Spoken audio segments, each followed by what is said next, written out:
എല്ലാ കൂട്ടുകാർക്കും രമ്യാസ് വേൾഡിലേക്ക് ഒരിക്കൽ കൂടി സ്വാഗതം. അപ്പം ഞാനിന്ന് അധികം ഇൻഗ്രീഡിയൻസ് ഒന്നും വേണ്ടാത്ത ഒരു ഈസി ഉണക്ക ചെമ്മീൻ റോസ്റ്റിൻ്റെ റെസിപ്പിയാണ് കൂട്ടുകാരെ കാണിക്കുന്നത്. വീഡിയോ സ്കിപ്പ് ചെയ്യാതെ തന്നെ കാണുമല്ലോ. അതിനായിട്ട് ഞാനിവിടെ 100 ഗ്രാം ഉണക്ക ചെമ്മീൻ എടുത്തിട്ട് അതിൻ്റെ തലയും വാലും എല്ലാം നുള്ളി കളഞ്ഞിട്ട് നന്നായിട്ട് ഒരു 5-6 പ്രാവശ്യം ശരിക്ക് കഴുകി എടുത്തിട്ടുണ്ട് കേട്ടോ. അപ്പോഴാണ് നമ്മുടെ ഉണക്ക ചെമ്മീൻ നല്ല ക്ലീൻ ആവുള്ളൂ. എന്നിട്ട് ഞാനിതൊന്ന് ഡ്രൈ റോസ്റ്റ് ചെയ്തെടുക്കുകയാണ് കേട്ടോ. അപ്പോൾ ചെറിയ തീയിൽ വച്ചിട്ട് നമുക്കിതൊന്ന് റോസ്റ്റ് ചെയ്തെടുക്കാം. ഇപ്പം ഇതാ നന്നായിട്ട് ഫ്രൈ ആയി വന്നിട്ടുണ്ട്. ഇനി അത് നമുക്ക് മാറ്റി വയ്ക്കാം. എന്നിട്ട് ചൂടാറി കഴിയുമ്പോൾ നമുക്കതൊന്ന് ക്രഷ് ചെയ്തെടുക്കാം കേട്ടോ. ഇനി നമുക്ക് റോസ്റ്റ് റെഡിയാക്കാനായിട്ട് മൺചട്ടി അടപ്പത്ത് വെച്ചു. അതിലേക്ക് ഒരു ടേബിൾ സ്പൂൺ വെളിച്ചെണ്ണ ചേർത്ത് കൊടുത്തിട്ടുണ്ട്.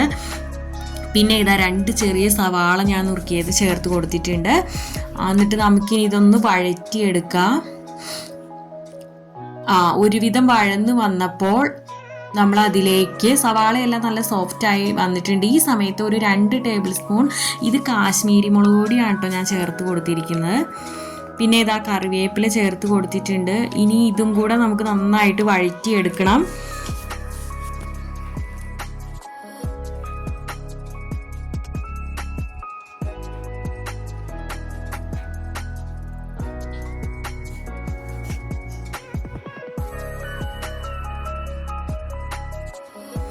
അതും നന്നായിട്ട് മൂത്ത് വന്നിട്ടുണ്ട് കേട്ടോ. അപ്പോൾ ഈ സമയത്ത് ഞാനിവിടെ ഒരു തക്കാളി നുറുക്കിയത് ചേർത്ത് കൊടുക്കുന്നുണ്ട്. ഇനി ഇത് നമുക്ക് നന്നായിട്ട് വഴറ്റിയെടുക്കണം. അപ്പോൾ എപ്പോഴും ലോ ഫ്ലെയിമിൽ വെച്ചിട്ട് തന്നെ നമുക്കിതെല്ലാം വഴറ്റിയെടുക്കണം കേട്ടോ. അപ്പോൾ സ്വല്പം നേരം എടുക്കും, സമയം എടുക്കും, പക്ഷേ അതാണ് കേട്ടോ ടേസ്റ്റ്. നമ്മളെപ്പോഴും തീ കൂട്ടിയിട്ടിട്ട് അങ്ങനെ മൂപ്പിച്ചെടുക്കാതിരിക്കുക ഈ റോസ്റ്റിന് നല്ലത്. അപ്പോൾ തക്കാളിയൊക്കെ നന്നായി വാടി അത് നല്ല കണ്ടോ നല്ല വെന്തുടഞ്ഞ് വന്നിട്ടുണ്ട് കേട്ടോ. അപ്പോൾ ഈ സമയത്ത് ഉണക്ക ചെമ്മീൻ നമ്മൾ ഫ്രൈ ആക്കി വച്ചതിൽ നിന്ന് 1 ടീസ്പൂൺ ഉണക്ക ചെമ്മീൻ എടുത്ത് നന്നായിട്ട് പൊടിച്ചെടുത്ത് അത് നമ്മൾ ഇതിലേക്ക് ചേർത്തു കേട്ടോ. എന്നിട്ട് നമുക്ക് വഴറ്റിയെടുക്കാം. എന്താണെന്ന് വെച്ചാൽ ഇതിൽ ആ ഫ്ലേവർ നന്നായിട്ട് കിട്ടാൻ വേണ്ടിയിട്ടാണ്. ബാക്കി ഉണക്ക ചെമ്മീൻ നമുക്ക് അങ്ങനെ തന്നെ ചേർത്ത് കൊടുക്കാം കേട്ടോ. അപ്പം നമ്മൾ കൃഷി ചെയ്ത് ചേർക്കുന്നില്ല കേട്ടോ. ആദ്യം നമ്മൾ അങ്ങനെ ചേർത്തുക. അപ്പോൾ നല്ല ഫ്ലേവറും കിട്ടും കേട്ടോ ഇതിൻ്റെ അകത്ത്.